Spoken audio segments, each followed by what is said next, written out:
ভিক্ষুক মঙ্গলীলাল আসলে কোটি কোটি টাকার সম্পত্তির মালিক হয়েছিলেন।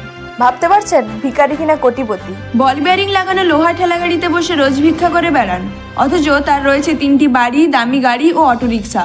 সম্প্রতি এমন কোটিপতি ভিক্ষুকের সন্ধান মিলেছে ভারতের মধ্যপ্রদেশে।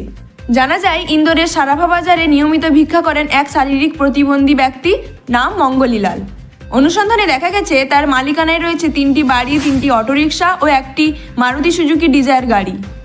সারাফা বাজারে বল বিয়ারিং লাগানো লোহা ঠেলাগাড়িতে বসে মঙ্গলীলাল কখনো কারো কাছে সরাসরি ভিক্ষা চাইতেন না। ব্যাগ কাঁধে, হাতে জুতা পরে ঠেলাগাড়িতে বসে থাকতেন। মানুষজন সহানুভূতি থেকে নিজেই টাকা দিত। প্রতিদিন ভিক্ষা থেকে তার আয় হতো প্রায় 400 থেকে 500 রুপি।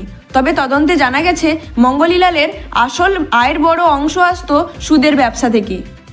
জিজ্ঞাসাবাদে মঙ্গলীলাল স্বীকার করেছেন, ভিক্ষা থেকে পাওয়া টাকা তিনি সারাফা এলাকার ব্যবসায়ীদের স্বল্পমেয়াদী ঋণ দিতেন এবং প্রতিদিন নিজে গিয়ে সুদ আদায় করতেন। কর্মকর্তাদের ধারণা, বর্তমানে তার দেওয়া ঋণের পরিমাণ 4 থেকে 5 লাখ রুপি। তা থেকে সুদসহ দৈনিক আয় 1000 থেকে 2000 রুপি। ইন্দোরের নারী ও শিশু উন্নয়ন দপ্তরের নোডাল কর্মকর্তা দীনেশ মিশ্র জানান, গত শনিবার রাত 10টার দিকে গোপন তথ্যের ভিত্তিতে অভিযান চালিয়ে মঙ্গলীলালকে উদ্ধার করা হয়।